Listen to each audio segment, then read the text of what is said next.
Rendez-vous le 12 et le 13 juillet au Palais des Congrès à Arcachon pour le 2e congrès C'est quoi le bonheur pour vous ? Au programme, 10 conférences passionnantes, 30 stands et 8 ateliers participatifs autour du bonheur, de la gratitude, de la connaissance de soi et de l'amour. Si vous souhaitez prendre votre place, ne tardez pas, rendez-vous sur le site du congrès C'est quoi le bonheur pour vous ? À très vite les amis. Le principal obstacle au bonheur, c'est nos propres pensées. C'est pas quelque chose d'extérieur à soi. Le bonheur pour moi, c'est la liberté. Pour moi, c'est très simple en fait, le bonheur. C'est juste être. Bienvenue sur le podcast C'est quoi le bonheur pour vous ? Je m'appelle Julien Perron, je suis le réalisateur du film C'est quoi le bonheur pour vous ? Pendant plus de 4 ans, je suis parti à travers le monde pour interviewer 1500 personnes autour de cette question fondamentale. À travers ce podcast, on parlera bien-être, développement personnel et médecine douce. Je vous souhaite un merveilleux voyage sur la route de la connaissance de soi. Hello les amis, j'espère que vous allez bien là où vous êtes. Depuis hier, si vous avez suivi notre live d'hier, c'était très sympa. On a parlé de médiation au sein des établissements scolaires, très intéressant. On a parlé de harcèlement scolaire aussi, qui est un sujet qui me touche particulièrement, parce que moi, plus jeune notamment, j'ai fait partie des jeunes harcelés. Donc j'ai été harcelé et à un moment donné, entre guillemets, j'ai pu être aussi le harceleur, dans la mesure où je pense que quand on est jeune, on ne se rend pas trop compte de ce qu'on fait. Même si on met ça sous l'étiquette d'un amusement et pour rigoler. Et je pense que finalement, si on devait le définir à l'heure d'aujourd'hui, ça pourrait ressembler à ça. Et donc, du coup, on a parlé de tout ça, c'était vraiment super sympa. En tout cas, vraiment passionnant. Et puis, ça a permis, donc je vais vous montrer l'affiche, ça a permis de reparler du magazine Innovation en éducation. On a fait un numéro spécial justement sur le harcèlement, si c'est un sujet où vous vous sentez concerné, que vous ayez des enfants ou pas, ou si vraiment le sujet vous parle. Le magazine, vous pouvez trouver facilement, vous tapez boutique innovation en éducation dans un moteur de recherche et vous tomberez sur la boutique du magazine. Il y a 24 numéros déjà qui sont sortis. Et donc, ouais, c'était vraiment sympa. Là, aujourd'hui, avec Elodie, ça va être encore sympa. Elodie, que j'ai déjà invitée d'ailleurs sur le plateau pour parler d'autres sujets. Et là, on va parler de femmes épanouies, de femmes hypersensibles, de femmes qui sont peut-être un peu différentes de la moyenne. Avant de rentrer dans le vif du sujet, je vais vous montrer une petite vidéo parce que là, on est en pleine préparation du 2e congrès C'est quoi le bonheur pour vous ? Qui va avoir lieu le 12 et le 13 juillet au Palais des Congrès à Arcachon. Pour la 2e fois, on retourne à Arcachon. La billetterie est ouverte, donc vous pouvez prendre vos billets. Ça va être encore un beau moment. On attend 500 personnes. Il y a 10 conférences, 30 stands. Il y aura aussi quasiment 10 ateliers participatifs pour que vous puissiez vivre des expériences. Tout tourne autour de la gratitude, du bonheur, de la joie, de la connaissance de soi. Et c'est vraiment un bon moment. En tout cas, l'année dernière, on a passé vraiment un moment hyper sympa. C'est pour ça qu'on revient. Donc, je vous montre la petite vidéo justement de 2023 et non pas de l'année dernière. Et puis, on se retrouve tout de suite après avec Elodie.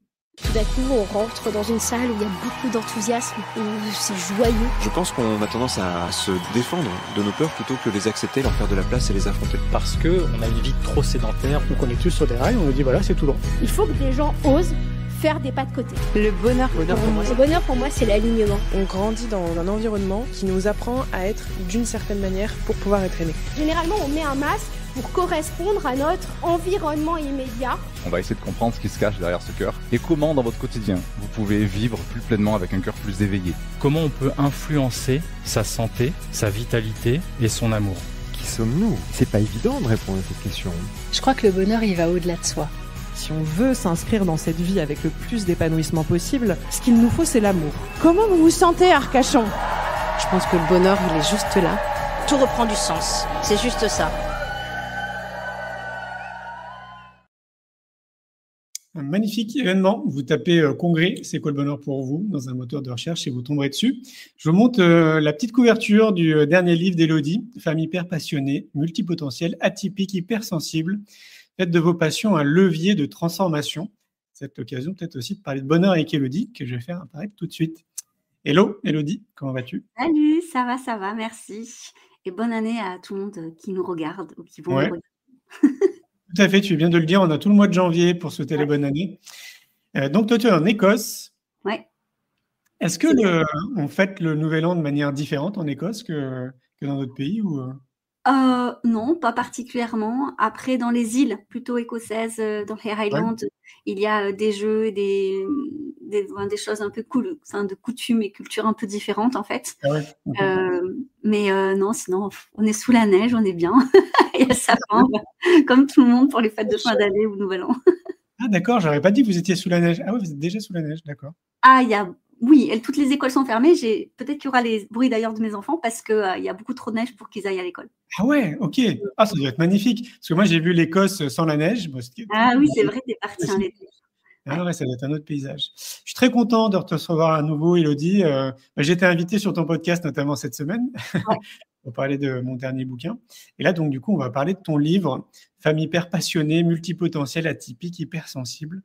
Faites de vos passions un levier de transformation ». Je vais te laisser te présenter déjà dans un premier temps pour les gens qui ne te connaissent pas. Et puis après, on rentrera dans le vif du sujet. Avec plaisir. Alors moi, au départ, je suis psychanalyste. J'ai une carrière dans le social en tant qu'assistante sociale, médiatrice familiale. Puis après, je me suis spécialisée dans les neuroatypies. Je me suis formée à l'international. Notamment, je suis aujourd'hui inscrite sur... j'ai été co-dirigeante de l'Observatoire de la sensibilité et je suis inscrite sur l'annuaire international des experts sur la sensibilité. Je me suis spécialisée sur l'hypersensibilité et le haut potentiel intellectuel. Et la multipotentialité étant une thématique qui n'est pas considérée aujourd'hui comme une atypie, mais qui est fortement liée à certaines atypies.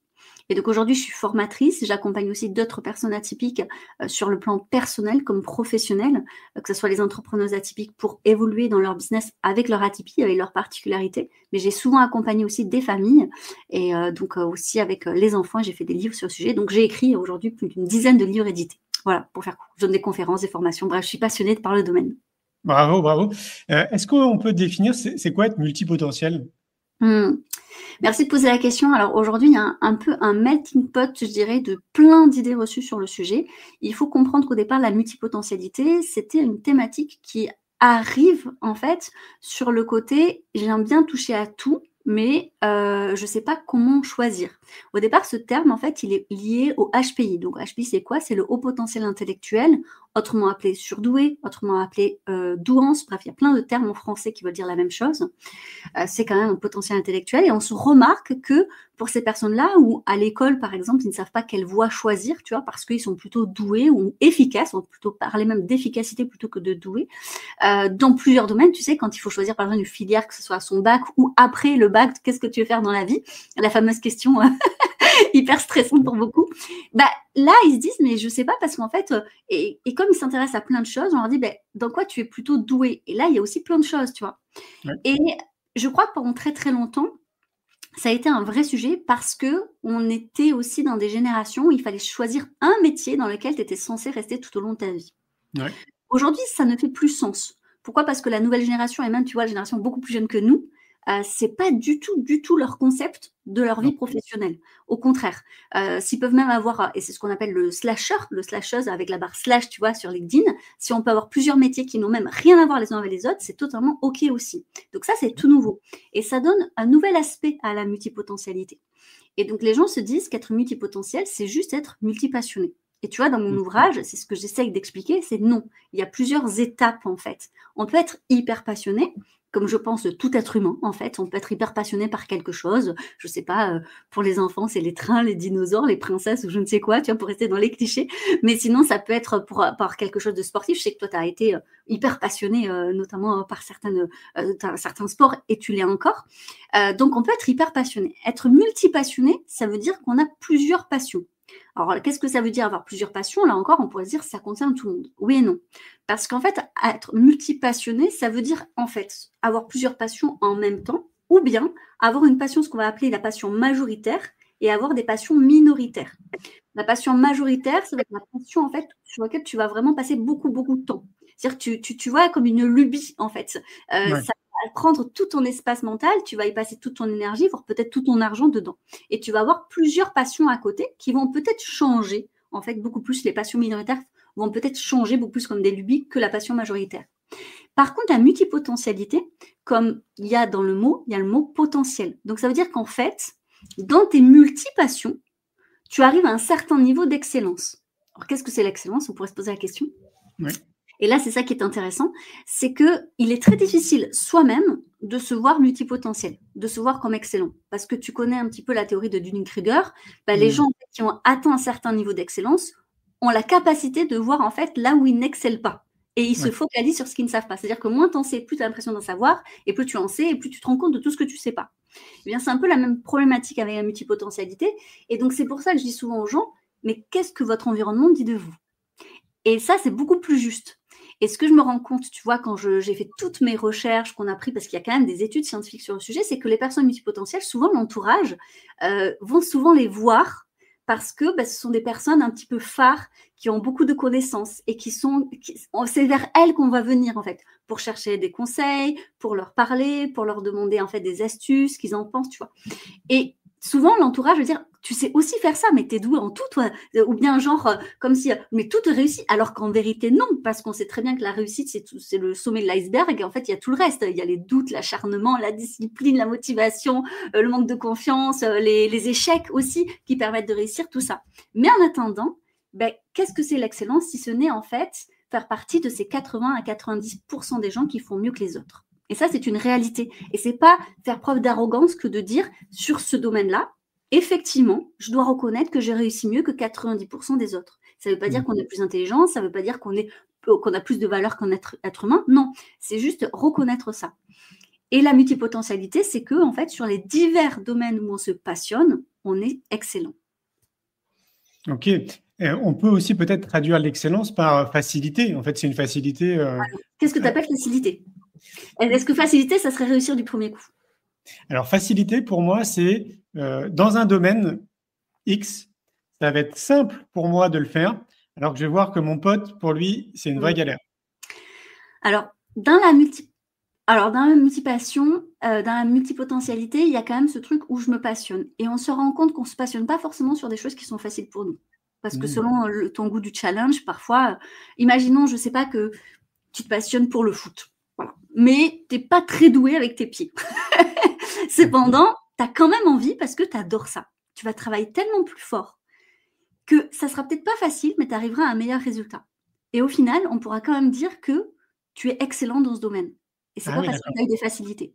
D'accord. Ok, donc ce qui veut dire que tu peux avoir le goût de te challenger, de rencontrer des difficultés, de progresser pour, à un moment donné, exceller en fait dans ce que tu fais. Ah, exactement. Et toi et moi, on en est des exemples. Tu vois, avec nos troubles 10, on en parlait dans mon podcast. Avec nos troubles 10, on a pour autant, je pense, excellé dans certains domaines qui n'étaient pas faciles pour nous, liés à nos 10, tu vois. Oui, complètement. Ouais. Oui, parce que tu l'as dit, en fait, on persévère, on continue, on lâche rien, et tant qu'on n'y arrive pas, en fait, évidemment, ouais. C'est ça. Donc, ce qui veut dire que ça serait quelque part un peu inné, tu sais, quand tu es multipotentiel, ce côté de ne pas lâcher, de continuer. Je pense que ce sont des traits de personnalité que tu peux développer tout au long de la vie. Et je crois que c'est aussi lié, tu vois, à l'image que tu as de toi, à l'estime que tu as de toi, à ton environnement, à ton entourage. Si justement ils croient plus en toi que toi-même, ça peut être hyper boostant. Où est-ce que tu tires ton énergie aussi? Tu vois, il y en a au contraire, ils vont tirer leur énergie de leur trauma, comme une revanche sur la vie, qui font qu'ils ne veulent pas lâcher, tu vois. Et d'autres au contraire, où leur trauma va faire qu'ils auront des difficultés et que la résilience, ça sera à travailler. Et qui vont lâcher à la première difficulté en disant, voilà, tu vois, ça renforce une mauvaise croyance qu'ils ont sur eux-mêmes. Ouais, je vois. Alors, j'allais te dire, toute la nécessité d'accompagner du mieux qu'on peut le plus tôt possible. Si on arrive à le percevoir, en fait, chez l'enfant. Carrément. Ah ouais, c'est ça, parce que sinon… Je vais en parler de ça, parce que tu vois, je donne un exemple un peu personnel, mais qui, je pense, touche beaucoup d'enfants. C'est que souvent, quand on a des enfants, en fait, qui sont multipassionnés, tu vois, chaque année, par exemple, ils vont vouloir changer d'activité extrascolaire. Ce qui peut extrêmement angoisser le parent parce qu'il dit justement, il persiste pas, face à la difficulté, il abandonne. Mais peut-être que c'est pas lié à ça. C'est peut-être pas juste face à la difficulté, il abandonne ou il choisit la facilité. C'est peut-être parce qu'il a besoin de toucher à tout. Tu vois, il y a ce côté touche à tout. J'ai besoin d'expérimenter. Et c'est quand même ça la vie. C'est d'expérimenter. Alors, on n'a pas tous ce profil-là. Il y a des gens qui auront trouvé leur passion et qui voudront se donner à fond là-dedans et ça va durer des années et c'est OK, en fait. C'est-à-dire, il n'y a pas mieux ou moins bien, tu vois, il n'y a pas de meilleur profil. Hein. Mais par contre, il faut peut-être rassurer ses parents qui disent, laissez, s'il y a bien, je pense, une phase en plus dans la vie où on peut encore plus expérimenter sans faire face aux responsabilités, c'est l'enfance. En fait, je veux dire, tu vois, voilà, si demain, toi, tu voulais changer de boulot chaque année, la responsabilité derrière, c'est peut-être que financièrement, ça serait plus compliqué, tu vois. Mais si ton enfant, chaque année, il veut faire une activité différente, c'est quoi le problème? C'est clair, why not, bien sûr. Et c'est ça qui est intéressant, c'est qu'en fait, souvent, on va mettre en avant l'expertise. Et on pense que l'expertise, c'est l'inverse de la multipotentialité. C'est faux. La multipotentialité, c'est être expert de plusieurs domaines. Ok. Et pour ça, il faut toucher à tout. Ouais, c'est ça. Mais est-ce que ça veut dire qu'un parent ou un enseignant, il peut déceler ça assez facilement et assez tôt? Je pense qu'en fait, et c'est ce que tu vois, j'explique dans le livre, c'est qu'il y a plusieurs strates. Je crois que tout le monde n'est pas hyper passionné. Tout le monde peut se passionner pour un ou plusieurs sujets dans sa vie, ça c'est normal. Je veux dire, c'est même sain, j'ai presque envie de dire, tu vois. Mais l'hyperpassion, c'est un degré d'intensité beaucoup plus fort. Tu sais, ce côté où tu vas parler que de ça tout le temps, tu vas saouler tes proches. Tu vois, tu manges ce sujet, tu dors ce sujet, c'est comme ça. Je suis sûre que tu en connais toi ou dans tes proches, tu vois très bien. Et c'est comme ça, t'es ce qu'on appelle un peu, t'es monomaniaque ou t'es dans ta lubie, t'es à fond. Voilà. C'est ça l'hyperpassion. Et de cette hyperpassion, c'est ça qui est extraordinaire, c'est que quand t'es hyper passionné, tu peux pas lâcher. C'est pour ça que tu fais face plus à la difficulté. Tu peux pas lâcher, tu vois, tu vis que pour ça. Donc du coup, voilà. Donc quand tu es multipassionné, tu peux aller au-delà de ça. Et ça, je pense qu'effectivement, en tant que parent ou en tant que prof, ça peut se déceler dans la personnalité de l'enfant.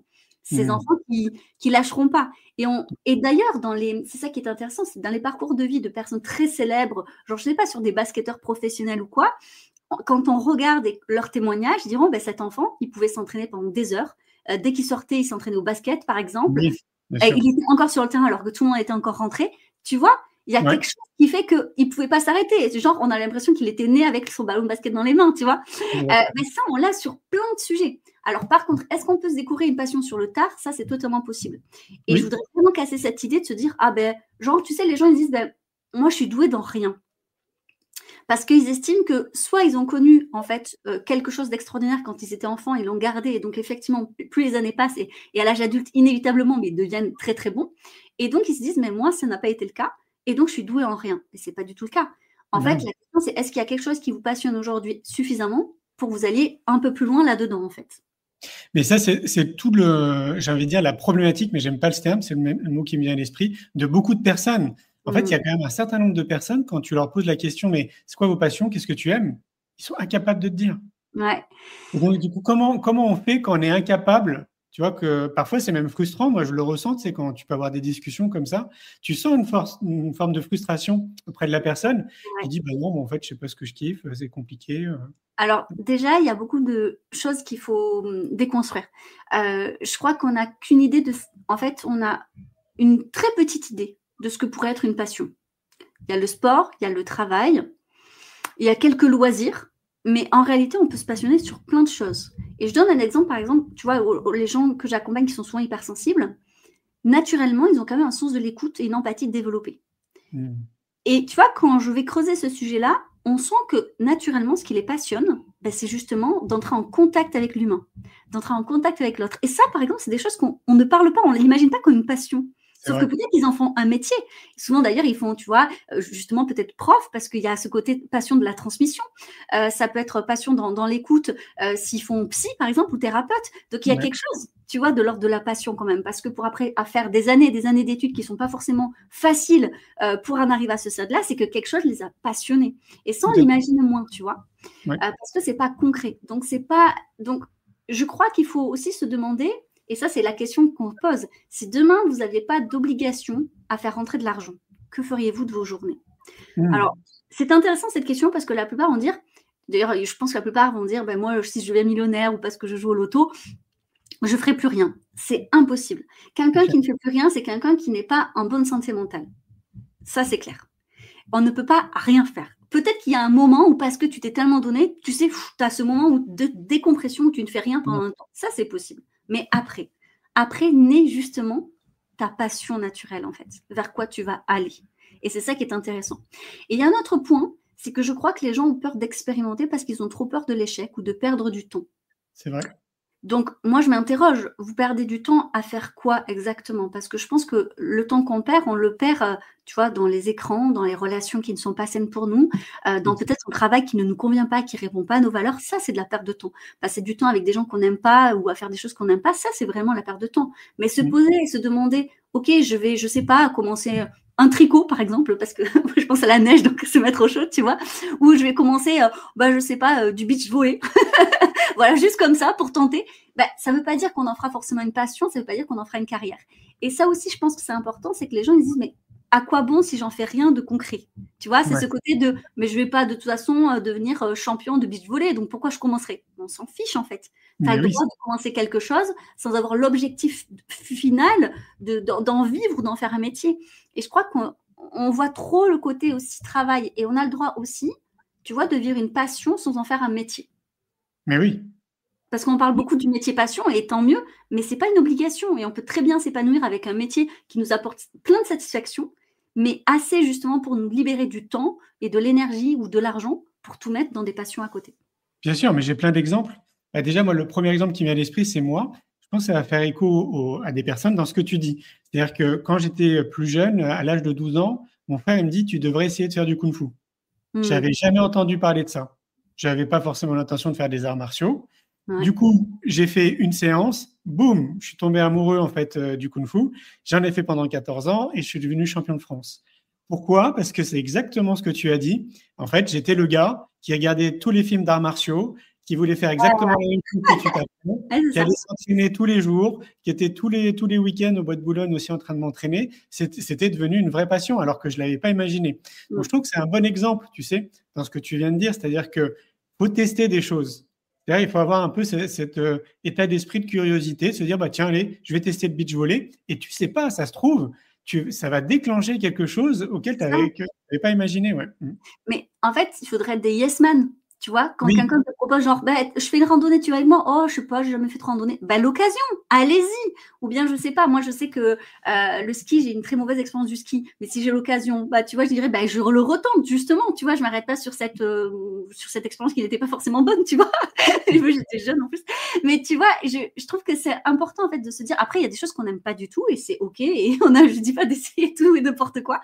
Mais oser, en fait, tenter. Et quand bien même ça ne donnerait rien, ça qui est intéressant, c'est demandez-vous pourquoi en fait vous n'avez pas aimé ou qu'est-ce que vous avez aimé mais pas entièrement. Parce que imaginons que finalement, je ne sais pas, vous mettiez à la course à pied et vous aimez bien la course à pied, mais en fait, votre ami vous inscrit à un 10 km et la compétition, vous n'aimez pas.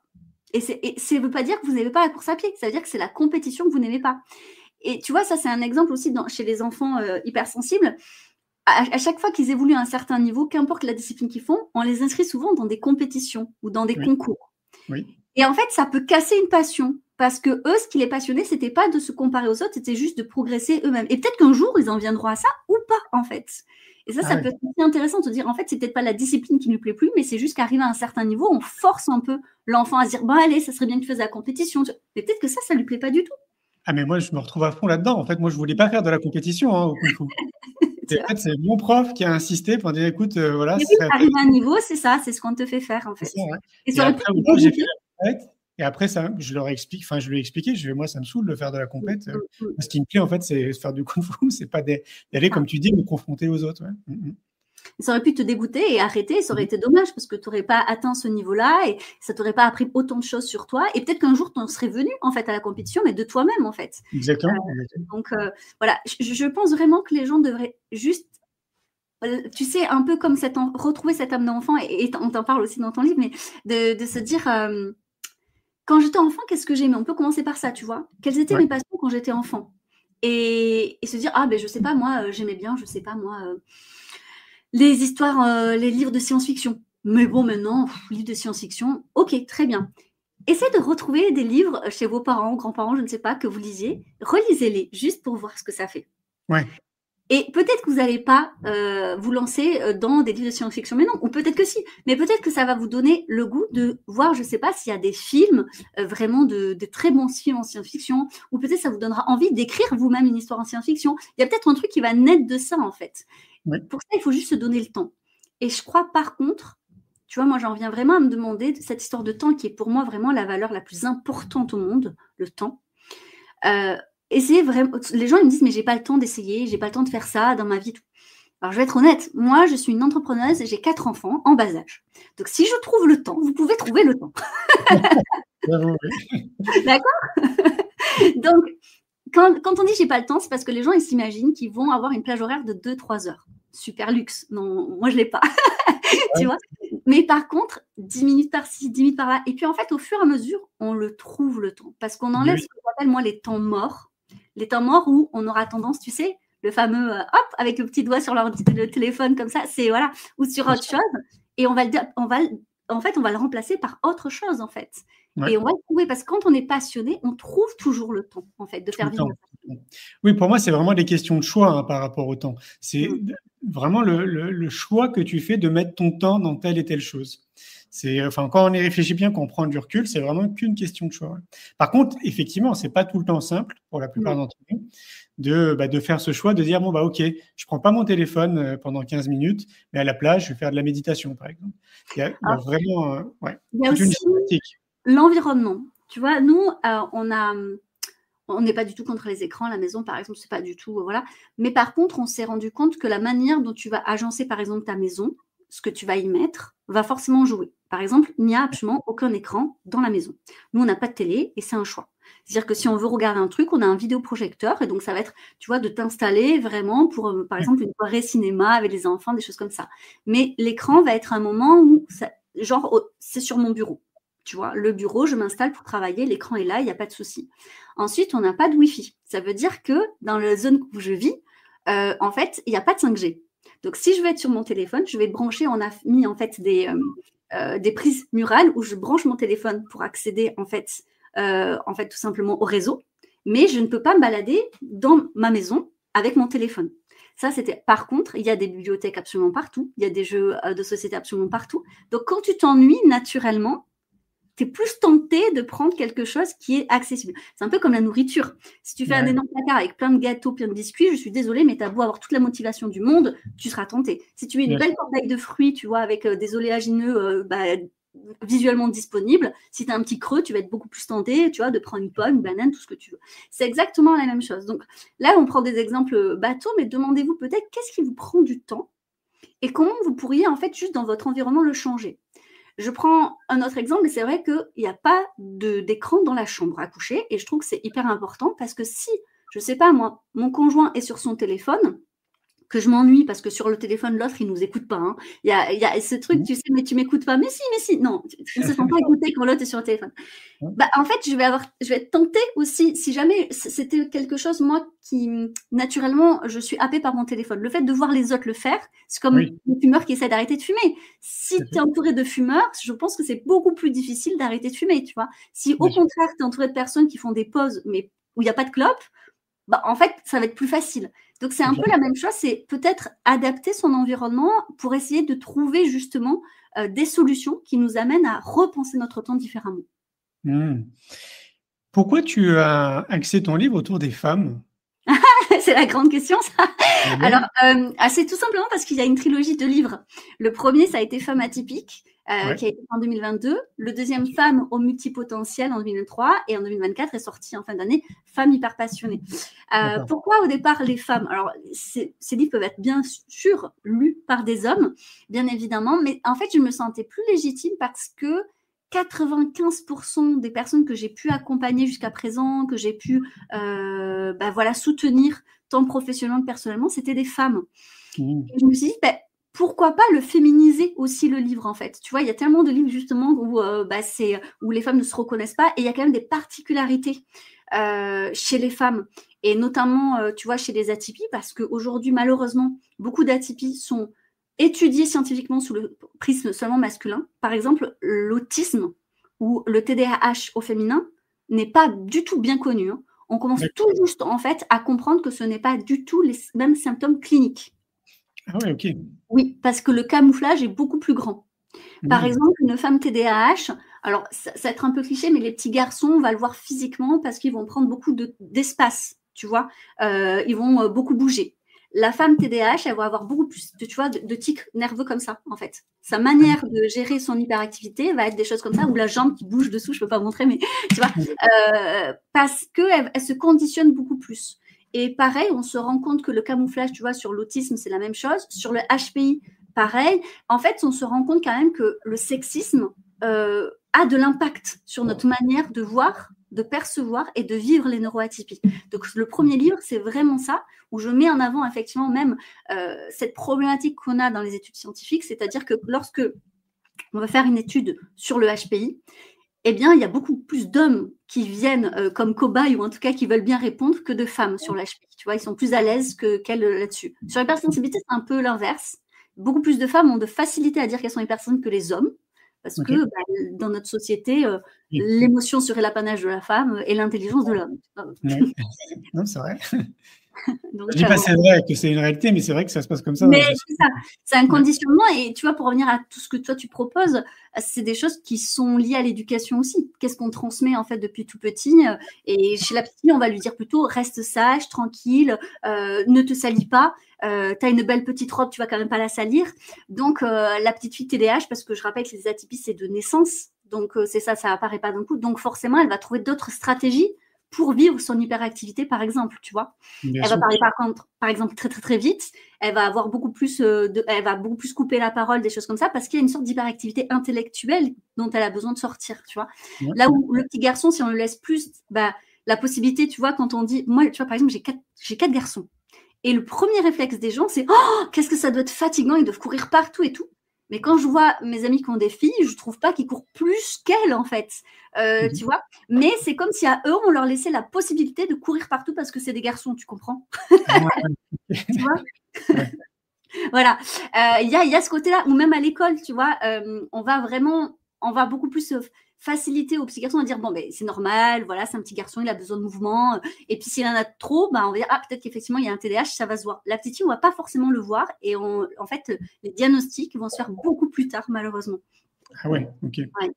Non, puis alors c'est peut-être pas anodin non plus, parce que globalement dans le monde de l'éducation, dans le monde de la connaissance de soi, du développement personnel, de ce que je vis, mais oui, de ce que je vis, c'est que des femmes. J'en parlais encore ce matin avec quelqu'un, c'est que des femmes.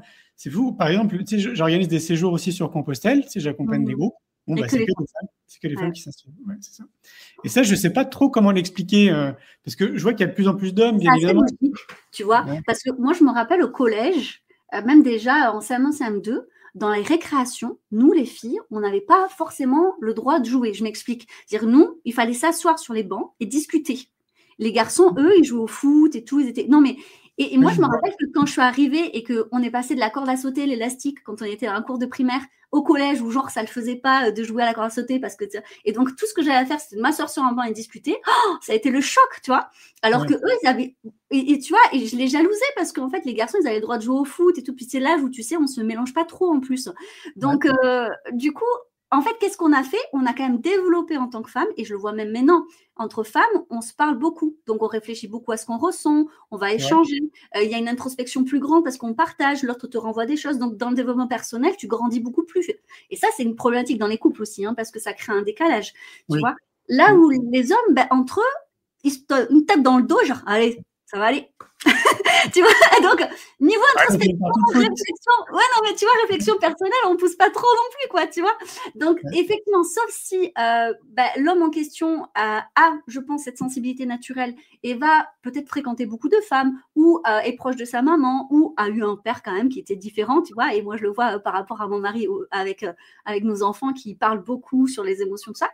Sinon, naturellement, la société ne pousse pas quand même les hommes, effectivement, à s'intéresser au développement personnel ou à ça. C'est vrai, c'est vrai. Après, peut-être que très souvent, tu sais, on cite les pays du Nord comme la Norvège, la Finlande. Peut-être un peu plus là-bas, ce ne serait pas impossible. Alors, tu sais, la première chose qui nous a perturbés quand on est arrivé au Royaume-Uni, c'est dans les parcs.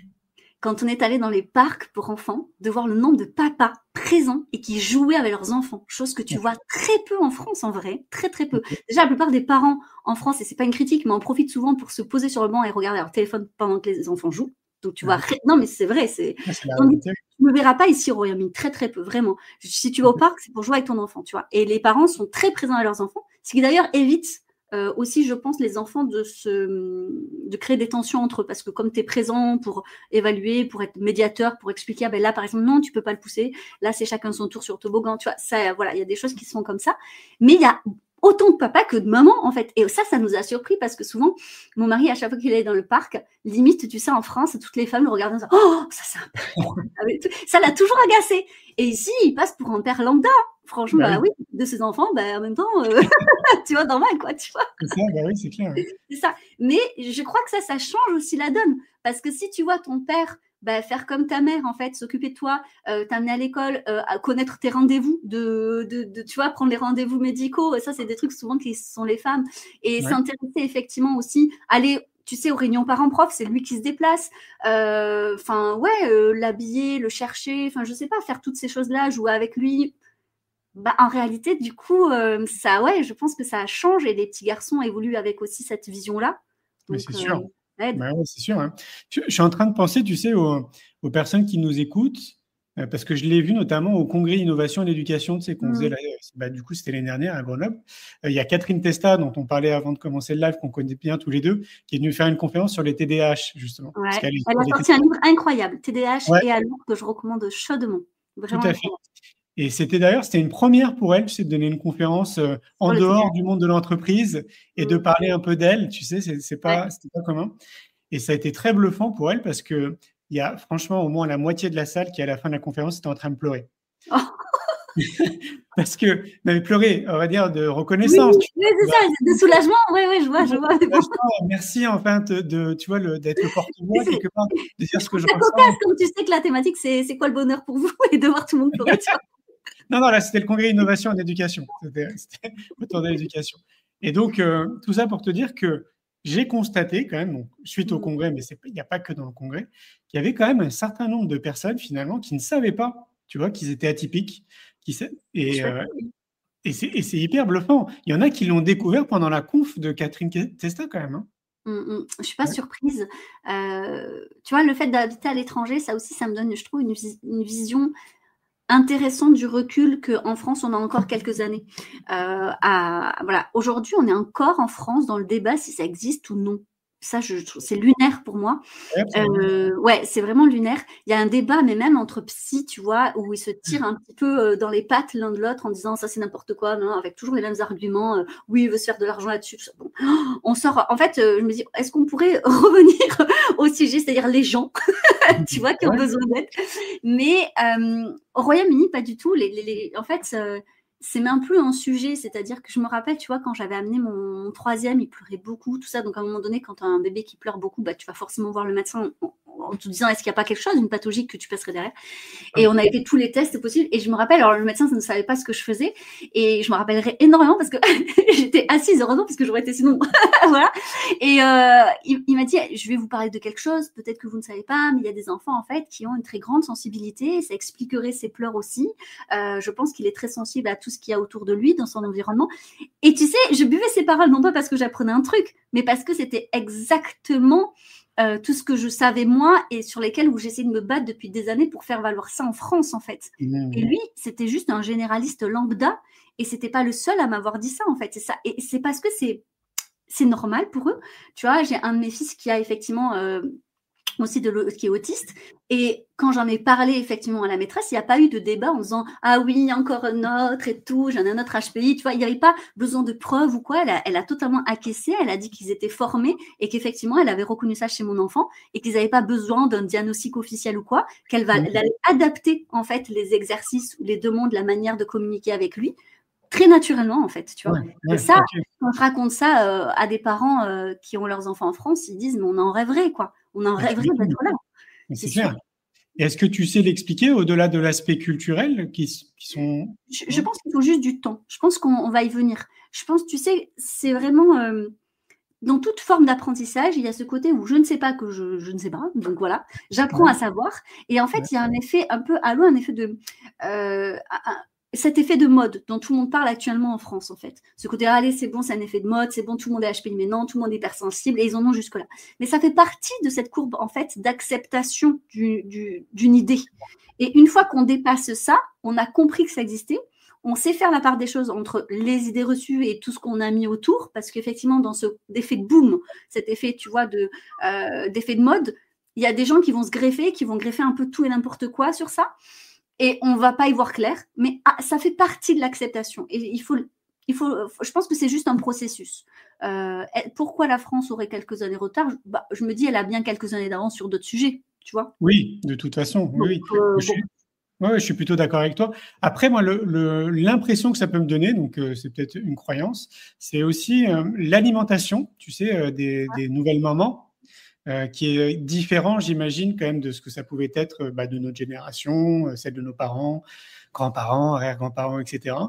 Et comme c'est un sujet aussi qui m'intéresse beaucoup, l'alimentation, on sait que ça a un impact quand même qui est assez important. Est-ce que tu penses que ça pourrait être lié aussi à ça, que ça nous donne l'impression qu'il y a peut-être plus d'enfants typiques?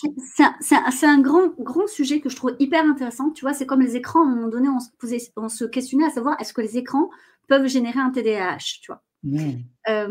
Il faut savoir que quand il y a un diagnostic, alors là, on parle de diagnostic pour le TDAH et le TSA, on va être, normalement, le psychiatre doit regarder qu'il n'y a pas de comorbidité. Mais on peut aller plus loin, et il y a beaucoup d'ailleurs de médecins qui vont dire aux parents combien d'heures, par exemple, l'enfant passe devant l'écran. Ou est-ce que l'enfant consomme, par exemple, beaucoup de sucre? On sait que c'est un excitant. Moi, si je consomme du sucre le soir, je vais moins bien dormir. Tu vois, ça, c'est... Voilà. Bon. Donc, on peut essayer, en fait, d'enlever ou de diminuer quelque chose qui ne nous semble pas correspondre à une hygiène de vie positive, tu vois, et voir. Et de voir si ça reste ou ça reste pas, ou si ça calme. Mais ce qui est intéressant, c'est qu'on se rend compte quand même que même si tu mets une bonne alimentation, il y a quand même des choses qui restent. Alors, oui, ta question, c'est de savoir, en fait, est-ce que pendant la grossesse, le fait que la maman ait géré des choses, ça, c'est l'épigénétique aussi sur lequel on n'a pas de recul, en fait. Et tu vois, même le docteur Hélène Aron, qui est la papesse de l'hypersensibilité, admet que, oui, on se rend compte qu'il y a des différences dans le cerveau des hypersensibles, et on peut le voir aux IRM que les personnes sont hypersensibles, leur manière de fonctionner, mais sur l'épigénétique, qui remonterait, tu vois, à quelque chose de, voilà, pendant la grossesse, impossible. Non. Okay. Mais on peut rester humble de ces questions, et je suis d'accord avec toi. Bien sûr. En tout cas, si un jour on arrive à le découvrir, je ne serais pas étonné. Tu vois qu'il y a vraiment un point de liaison. Pour moi, ça ne m'étonnerait pas parce que, notamment, on sait que maintenant, notre alimentation a une influence sur nos pensées, par exemple. C'est un peu notre carburant de la vie de tous les jours, comme l'eau, etc. Donc, je ne serais pas étonné qu'on l'apprenne à un moment donné. J'imagine que les scientifiques s'intéressent à la question quand même. Oui. Mais de ce qu'on a aujourd'hui, on ne peut pas dire que ça influence grandement. On va dire qu'en fait, soit c'est multifactoriel et ça y participe, en fait. C'est un peu comme si tu avais un cancer. Dans le cancer, c'est souvent multifactoriel. Ce n'est pas juste ton alimentation. Ça dépend de ton stress, ça dépend aussi de ta génétique, ça dépend de où tu vis, s'il y a beaucoup de pollution, ça dépend de plein de choses, tu vois. Et voilà. Donc, on peut aussi se dire qu'agir sur un des facteurs peut être un facteur qui va améliorer ou au contraire défavoriser la situation, mais je ne pense pas que ça explique tout. Oui, c'est sûr. Hein. Je pense notamment, parce qu'on parle d'hypersensible, une personne qui est hypersensible à l'heure d'aujourd'hui, j'ai l'impression que c'est encore plus compliqué, tu sais, que ça pouvait être, notamment à notre génération. Ah bon? Pourquoi? Parce que moi, je trouve que, je vais faire très boomer, hein. Moi, je trouve que dans notre génération, on avait Club Dorothée, tu vois, on avait des trucs tout doux, tout mignons, trop sympas, avec des dessins animés tout mignons et tout, etc. Ah, tu trouvais que c'était mignon? Moi, je trouve pas du tout. Moi, je trouve que... Ah ouais, quand tu regardes les dessins animés, alors ça dépend ce que tu prends comme exemple maintenant, mais quand je regarde les dessins animés de mes enfants et de ma génération, je trouve qu'il y avait beaucoup de VO, de violences éducatives ordinaires, dans nos livres et dans nos dessins animés, qu'on n'a pas du tout vu. Mais si tu les re-regardes maintenant, tu dis « Oh !» Ah ouais, ok. Ah non, parce que moi, je vois plutôt des valeurs. Je trouvais qu'il y avait une transmission de valeurs qui était incroyable. C'est marrant. Par rapport à quoi aujourd'hui? Parce que ça dépend ce que tu fais regarder aux enfants. Mais... J'ai pas d'enfants, donc c'est difficile de comparer. Mais je me rappelle juste des dessins animés sur lesquels je tombais quand je regardais, quand j'étais avec mes neveux, par exemple. Et je trouvais que c'était très violent. Et alors, après, ça dépend ce qu'ils regardent tes neveux. Mais prenons l'exemple de Disney. Je trouve que c'est un bon exemple. Les Disney de notre époque, ils étaient sexistes, racistes. Ils étaient, c'est vrai, si, c'était toujours, tu vois, le prince qui devait sauver la princesse. Il y avait des clichés terribles sur justement tout ce qui est lié au racisme, alors qu'aujourd'hui, ils font un grand effort, Disney, Et on n'a jamais eu autant de super princesses qui sont hyper autonomes et qui peuvent très bien se défendre toutes seules, tu vois. Ça, moi, je n'ai pas grandi avec ça. Nous, on était à attendre le prince charmant qui veut bien nous embrasser alors qu'on dormait. On n'y était pas du tout. Enfin, tu vois, il y a un grand pas, tu vois. Il y avait beaucoup. Moi, je me rappelle, c'était des histoires du soir que ma mère me lisait et elle me les a retrouvées. Et elle pensait me faire plaisir en les renvoyant. Et puis, je les ai lues. Et en fait, il y avait marqué oui, si tu m'écoutes pas, tu auras la fessée.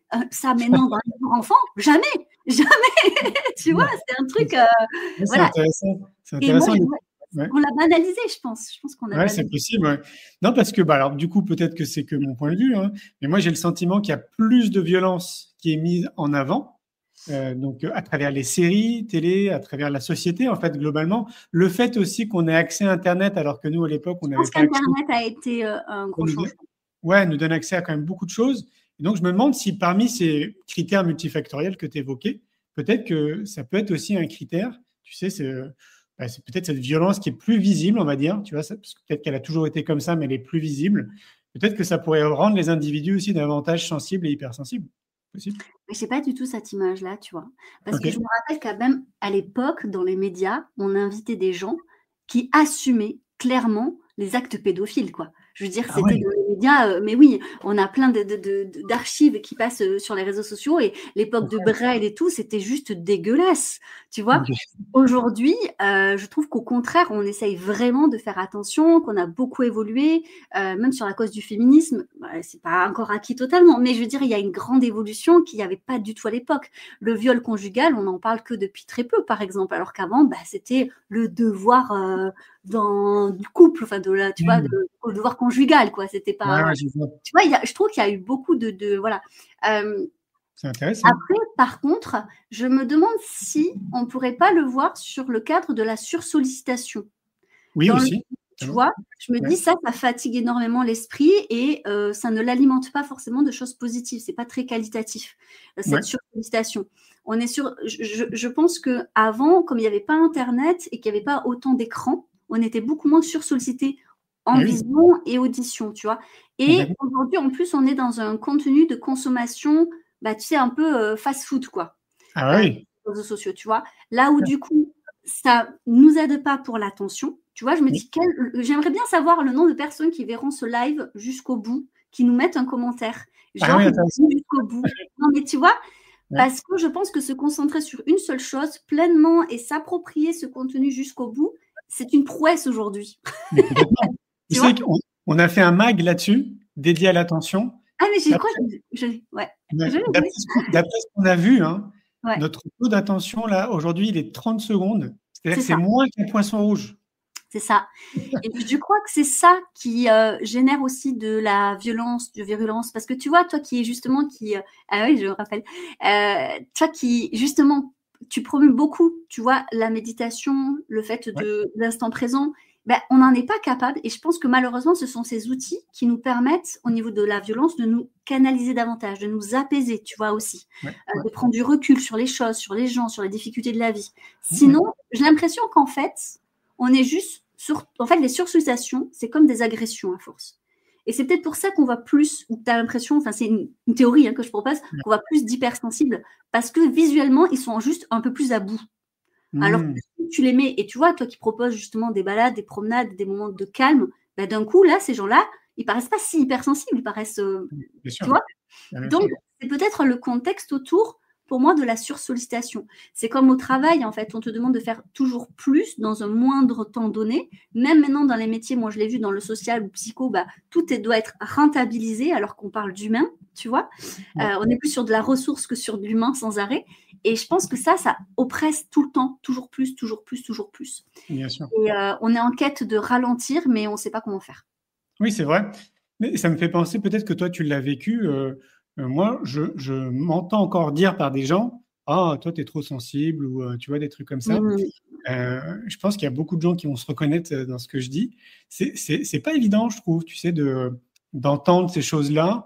Alors que, moi, je trouve que c'est plutôt une qualité d'être sensible. Je sais pas, moi, ça m'arrive quand même assez souvent, quand je suis posé en pleine nature, dans des lieux que je trouve très beaux, alors souvent, c'est beau, je ressens vraiment beaucoup d'émotions, tu vois. Je peux même avoir des petites larmes, parfois, qui coulent. Et je trouve qu'il y a encore une partie de la population qui n'est pas encore prête, tu sais, à ce genre d'attitude, quoi, on va dire. Et Ça, donc, c'est je peux comprendre les gens, tu sais, qui le camouflent. Bien sûr, bien entendu, encore plus dans le monde du travail. En fait, déjà, le souci, c'est qu'on est mal à l'aise avec les émotions. Tu vois, le nombre de personnes, par exemple, qui s'excusent parce qu'ils pleurent. Mais oui, carrément. Ou bien quand quelqu'un pleure, tu veux toujours lui trouver une solution. Tu veux arrêter ce moment-là. Au lieu d'offrir en fait et d'accueillir cette émotion, tu veux trouver une solution rapidement. Parce que ça t'oppresse en fait. Et tu vois, souvent il y a les parents qui me demandent mais mon enfant est hypersensible, il fait beaucoup de tempêtes émotionnelles, je n'en peux plus, comment je fais en fait pour accueillir ça? Et la première question que moi je demande, c'est comment toi tu fais pour accueillir tes propres tempêtes émotionnelles en fait. Parce que en réalité, ça te gênera moins si toi, tu es moins gêné déjà avec tes propres émotions. Sauf qu'on a eu une éducation où, allez, pleure, tu pisseras moins, t'es qu'une mauviette, c'est trop sympathique. Bref, voilà, ou t'es qu'une fille, les garçons, ça pleure pas, ou bien ne fais pas ta fille, du truc très sexiste, tout ça. Ce qui démontre bien que la fille a le droit de pleurer, mais pas le garçon. Comme s'il n'avait pas de glande lacrymale, tu vois, un truc comme ça, c'est qu'on est différemment. Mais du coup, je crois par contre qu'il faut revenir à son émotion de base et à se demander finalement quelle place on a envie de donner à son émotion. Et le côté de trop, mais on est trop de toute façon pour quelqu'un en fait. Mais ce qui est intéressant, c'est qu'on est trop pour les personnes qui, elles, ne sont peut-être pas assez. C'est vrai. Mais alors, qu'est-ce que ça veut dire ne pas être assez? Parce que alors du coup... ça ne veut rien dire qu'en être trop. Juste tu vois, par exemple, moi je suis pas très grande en taille et j'ai mon mari il fait 35 cm de plus. Pour moi il est trop grand, tu vois. Mais pour lui je suis petite, mais ça veut rien dire parce que quand je vois mes copines on fait à peu près la même taille, on est toutes plus ou moins pareil, on est normal nous, tu vois. Donc tout est comme ça, on peut tous à chaque fois se comparer en fait par rapport à ça. Donc ça veut rien dire. Par contre je crois que c'est cet effet miroir. Quand quelqu'un vous renvoie que vous êtes trop, vous lui renvoyez ça, en fait, c'est par rapport à sa réalité à lui, en fait. Par contre, je suis d'accord que c'est dur. Tu vois, je me dis, tu vois, c'est comme, je sais que souvent les femmes qui font plus de 1m80, ça devient complexe. Pourquoi? Parce que toute leur vie, on leur a dit, oh, t'es super grand, mais pas de talons, des choses comme ça, tu vois. Elles en font un complexe. Mais je ne sais pas si elles vivaient en Scandinavie, justement, dans les pays nord où elles sont toutes grandes, elles ne seraient pas complexées. Donc ça, c'est un peu la même chose pour la sensibilité. Le fait qu'on te dise tout le temps, mais t'es trop sensible, mais si tu vivais dans un autre pays, et notamment, tu vois, dans ces pays du Nord, comme je dis là, moi-même en Écosse, on ne te le dirait pas, en fait. Ça ne serait pas un sujet. Donc il faut prendre du recul par rapport à ça aussi. Et il est toujours possible de s'entourer de personnes comme nous, qui nous diront jamais qu'on est trop. Exactement. Et j'ai envie de te dire, peut-être que ce qui serait bon aussi, c'est que pour les gens qui ne sont pas dans cette hypersensibilité, juste qu'ils fassent preuve d'ouverture d'esprit, en fait, tout simplement. Tu vois, plutôt que de juger. Parce que tu vois, je vais revenir sur ce que tu disais tout à l'heure sur Internet et tout ça. Moi, j'ai la sensation qu'avec l'algorithme qui nous montre que ce qu'on aime, je trouve qu'il y a des fois un problème de tolérance, tu vois. Tu as l'impression que tout le monde pense comme toi parce qu'on vit tout dans notre bulle, qu'on va moins, tu vois, peut-être aller à la rencontre des gens en présentiel, discuter avec des gens qui sont très différents de nous, dans des sphères très différentes, et qu'on en oublie que, en fait, notre réalité n'est pas du tout la réalité, et qu'il y a plein de réalités différentes, et qu'il n'y a pas une seule vérité, tu vois. Et je trouve qu'on manque parfois un peu. Alors, à la fois, on s'ouvre sur plein de points, et à la fois, j'ai l'impression qu'on se renferme aussi dans une sorte d'intolérance, quoi. Je suis d'accord avec toi. Moi, je dis très souvent, si on est 8 milliards d'individus, il y a 8 milliards de mondes différents, en fait. Milliards de perspectives différentes. Moi, je l'ai vu, tu sais, avec le film « C'est quoi le bonheur pour vous ?» que j'ai réalisé. 1500 personnes interviewées, une seule question, c'est quoi le bonheur pour vous? À chaque fois, on a des points de vue différents. Donc, voilà, je m'étais dit, à l'époque, on était 7 milliards. Je me dis, alors il y a peut-être 7 milliards de définitions différentes, en fait. Ouais, mais c'est génial. C'est génial. Ah oui, c'est sûr. Ouais. Et quand on est atypique aussi, je trouve qu'il y a certaines difficultés, en tout cas pour un certain nombre d'entre nous, d'assumer en fait pleinement qui on est. Parce que j'entends encore à l'heure d'aujourd'hui que le faire, ça serait en fait dégager une forme de faiblesse, tu sais. Ça serait montré comme une forme de faiblesse. Et moi, à chaque fois, je leur dis, non, bien au contraire, il faut bien que tu dises aux gens comment tu fonctionnes, en fait, c'est quoi ton mode d'emploi, qui tu es profondément. Sinon, ça rend encore plus compliqué la communication, c'est plus compliqué de se comprendre. Si tu trouves ça comme une faiblesse, je trouve que ça empire, en fait, les choses, quoi. Alors, je vais donner cet exemple, ça me fait penser en fait à ces étiquettes. Les gens disent souvent, non mais moi je veux pas d'étiquette, donc je veux pas qu'on me dise hypersensible. Je dis mais c'est pas les atypiques qui ont besoin d'étiquettes, hein. C'est les neurotypiques qui ont besoin de nous mettre des étiquettes pour nous comprendre. Je donne un exemple. Si par exemple, je sais pas, tu dois ramener un collègue en voiture et ta voiture, en fait, elle est vraiment, t'as pas rangé, c'est une catastrophe. Il y a encore les miettes des enfants du goûter, tu vois. Si en fait tu au départ, c'est un complexe et tu vas effectivement ne pas le dire parce que tu veux pas qu'on te dise que tu es désordonné, que vraiment ta voiture, c'est une catastrophe ou quoi, tu vois. En fait, les gens, tu vas les laisser trouver l'étiquette. Oui. Tout seul. Si, par exemple, tu dis vraiment, je suis super occupée, hyper busy, je n'ai pas eu le temps de laver ma voiture et puis clairement, c'est pas ma priorité. Ils vont rentrer, ils sont préparés. Ah oui, en effet, point, ça sera plus un sujet. C'est tout pour tout, absolument pour tout. Donc, si dès le départ, en fait, on affiche en disant, moi, je suis une personne sensible qui, en fait, a un grand sens de la justice et c'est vrai qu'il y a des choses où je peux paraître très passionnée et je peux être rentrée dans des... enfin, voilà, ça peut être très intense dans mes émotions. OK. Voilà. C'est ça. Et d'ailleurs, je donne aussi comme exemple...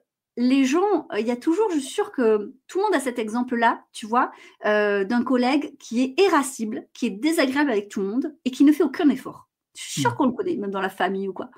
Mais comme il assume, mais ça pose question à personne. Ouais. Personne ne s'interroge. Je dis, oui, il est comme ça et on l'accepte comme ça, voilà. Tandis que si au contraire, on veut le cacher, qu'on n'est pas bien avec, les gens ne comprennent pas et ils vont mettre l'étiquette qu'ils veulent dessus. Ils vont dire, mais celui-là, c'est un chieur, on ne le supporte pas. Et ça va faire du bruit alors que ça ne devrait pas. Donc, plus on assume quelque chose, et moins c'est un sujet. On est d'accord. Les gens qui veulent lire ton livre, donc on a compris qu'il va y avoir un certain nombre de femmes, mais les hommes, bien évidemment, ils vont se reconnaître. Bien entendu, oui, ils peuvent. S'ils se reconnaissent dans le côté hyper passionné, multipassionné, sur la multipotentialité, c'est avec plaisir et on peut le retrouver absolument partout sur Internet ou en boutique, Fnac ou je ne sais pas où, enfin partout, quoi. D'accord. Et le mieux, c'est un libraire indépendant parce que merci à eux encore d'exister, donc n'hésitez pas à aller voir votre libraire indépendant. Tout à fait. Je trouve que tu as fait un petit peu ta modeste au tout début. Il me semble que tu as plusieurs livres qui sont best-sellers, non ? Ouais, c'est ça. Best-seller, pour les gens qui nous écoutent, de la maison d'édition dans laquelle se trouve Élodie, c'est plus de 100 000 exemplaires, je crois. Ouais. Ouais, c'est ça. Et bravo, franchement, c'est incroyable. Donc, quand j'entends ces chiffres, je trouve ça génial. Génial dans le sens où je me dis, il y a au moins déjà plus de 100 000 personnes, tu vois, qui ont eu accès à cette information et qui, donc, potentiellement, ça va les aider, ils vont pouvoir aider les gens, quoi. C'est ça que je trouve. J'ai de super retours et je suis toujours très, très touchée et je crois que c'est ça qui donne du sens à mon travail, moi. C'est quand les gens, tu vois, me disent que ça a pu les aider. Mais oui, moi aussi, c'est pareil. Ouais. C'est un peu comme, tu sais, l'essence dans une voiture, quoi. C'est ce qui m'anime. Comment on fait pour te contacter, Élodie, pour les gens, justement, qui auraient besoin peut-être de tes conseils? Tu proposes des formations, tu fais des trucs comme ça? Oui, alors, je suis beaucoup plus, en fait, présente sur Instagram. Ok. C'est là où j'ai ma plus grosse communauté. Après, j'avoue que comme je suis un peu sur tous les réseaux sociaux, je regarde pas toujours mes boîtes de dialogue et tout. J'ai beaucoup de messages. J'ai des centaines de mails par jour. C'est très compliqué. Sur mon site internet Élodie Crépel, on a toutes les informations. Il y a beaucoup d'ateliers en ligne, donc en autonomie qu'on peut suivre. Je propose effectivement de l'accompagnement individuel, mais plutôt professionnel. Et sinon, oui, je forme des professionnels. Alors, tous les professionnels de l'accompagnement. Tu vois, que ce soit coach, psy, thérapeute, j'ai des sophrologues aussi. Enfin, c'est très large. J'ai des éducateurs, j'ai des profs, voilà. Ils peuvent venir dans les formations. Mais c'est en distanciel. Voilà, comme je vis en Écosse, je ne vais pas me déplacer en France pour ça. Par contre, c'est en direct. Et donc, je fais très peu de places à chaque fois par an parce que je préfère la qualité à la quantité. Tu as bien raison. Je vais remettre la question de Fabien qui nous pose une question là. En vieillissant, j'ai l'impression que mon hypersensibilité est plus forte qu'avant. Assez bizarrement, j'ai l'impression que c'est positif, que je l'accepte plus. Si je peux poser la question. Ouais, mais il a totalement raison. Je pense que plus on prend de l'âge et plus on n'en a plus rien à faire du regard des autres, et c'est bon signe. C'est très bon signe. Et du coup, je pense c'est comme si on enlevait des carapaces, des couches, et qu'on se dit, je suis comme ça, quoi. En fait, c'est un peu apprendre ou à laisser. Ça ne veut pas dire qu'on s'en fout et qu'on ne prend pas en compte ce qu'on nous dit pour nous améliorer. Absolument pas. C'est qu'à un moment donné, on a plutôt envie, et je trouve ça très sain, de dire je vais afficher qui je suis parce que j'attirerai à moi en fait les personnes qui vont m'accepter et m'aimer comme je suis. Et c'est exactement ce qu'il faut faire. Donc oui, ça ne m'étonne pas. Je donne un peu cet exemple, désolé, du coup, les féminins, mais c'est comme ces femmes, en fait, qui ne savent pas qu'elles sont enceintes, elles n'ont pas de ventre. Du moment qu'elles savent qu'elles sont enceintes, elles prennent du ventre. Tu sais, oui, c'est incroyable ça. Voilà, c'est psychologique. Genre, tu laisses voir au monde ce que, ça y est, tu sais. L'hypersensibilité ou les atypies, c'est pareil. Et je vais donner un exemple encore plus incroyable. C'est pour les personnes qui se disent non, mais moi, le HPI, ça ne me concerne pas, parce qu'ils ont plein de préjugés, ils ont l'impression que les personnes HPI, c'est des gens forcément hyper intelligentes, comme, tu sais, genre vraiment des génies. Alors, c'est pas du tout ça, il y a plusieurs, il y a tout un pan d'HPI, mais du moment qu'ils ont compris qu'ils étaient HPI, en fait, ils se challengent plus, ils osent plus, ils réussissent plus dans plein de domaines de leur vie. Pourtant, ils ont toujours été HPI. Comme quoi, ça, c'est la force des pensées. Hein. Ouais, on en revient à ça. J'ai une dernière petite question, Élodie, que je t'ai jamais posée, je crois. Ah. C'est quoi le bonheur pour toi? Ah, c'est quoi le bonheur pour moi? C'est la liberté. La liberté de penser, de faire, de rêver et d'essayer. Ça, c'est du bonheur. Qu'importe le résultat. Top. Merci encore, Élodie. C'était trop chouette de discuter avec toi. Merci. Avec plaisir. Merci à toi. À tout bientôt. Passe une belle journée. Également, bonjour. Au revoir à tous. Ciao. Ciao. Et voilà, les amis, c'était Élodie Crépel. J'espère que vous avez passé un bon moment avec nous. C'est toujours sympa à chaque fois de discuter avec des gens passionnés, passionnants. J'adore Élodie, donc vous retrouvez son livre, je vous le mets à l'affiche partout, dans toutes les librairies, à la FNAC, Amazon, version numérique, etc. Et donc, comme elle le disait, elle en a sorti une douzaine. Donc, vous tapez Élodie Crépel livre, je pense que vous verrez tous ces bouquins. C'est l'occasion aussi pour moi de vous parler de mon dernier livre qui est sorti le 31 octobre. C'est quoi le bonheur pour vous en quête de sens, dans lequel j'apporte les fondements invisibles du bonheur. C'est la partie complémentaire à mon premier livre. Peut-être que vous êtes au courant ou pas, je vais vous le montrer. Le premier, il s'appelle aussi « C'est quoi le bonheur pour vous ?» en chemin vers soi. Donc, les deux sont complémentaires. Celui-là, donc en chemin vers soi, c'est plutôt la partie corps et c'est les fondamentaux finalement qui nous permettent d'être bien dans notre corps et dans notre tête. C'est un livre autobiographique. Et puis le deuxième, c'est plutôt notre partie intérieure, c'est un voyage intérieur. Parce que mon adage, c'est un esprit sain dans un corps sain. Donc les deux sont vraiment complémentaires. On peut les lire séparément, mais les deux forment vraiment une unité. Je vais vous laisser du coup avec cette petite vidéo qu'on a réalisée du deuxième congrès. C'est quoi le bonheur pour vous, qui va avoir lieu le 12 et le 13 juillet au Palais des Congrès à Arcachon. Vous êtes les bienvenus. Si vous voulez prendre votre billet, c'est maintenant, parce que la billetterie est uniquement en ligne. Il y a déjà une centaine de personnes qui ont pris leur billet. Et c'est une salle qui est réservée à 500 personnes. Le Palais des Congrès à Arcachon est génial parce qu'on se trouve face à la plage. Donc pendant les pauses, notamment, on peut aller se baigner. Je vous souhaite plein de bonnes choses et je vous dis à demain pour un nouveau live qui va être aussi passionnant. On va parler de froid et d'hormèse. Allez, belle journée. Ciao, ciao. Un grand merci pour votre écoute. J'espère que vous avez passé un bon moment avec nous. Pour prolonger l'expérience C'est quoi le bonheur pour vous et continuer votre cheminement sur la connaissance de soi, je vous invite vivement à lire mon livre C'est quoi le bonheur pour vous, que vous trouverez dans toutes les librairies. Jouez et amusez-vous avec le jeu de cartes entre amis, avec des inconnus, dans le monde de l'entreprise, à l'école. Regardez le film C'est quoi le bonheur pour vous et surtout, prenez soin de vous. Je vous souhaite un merveilleux voyage vers vous-même.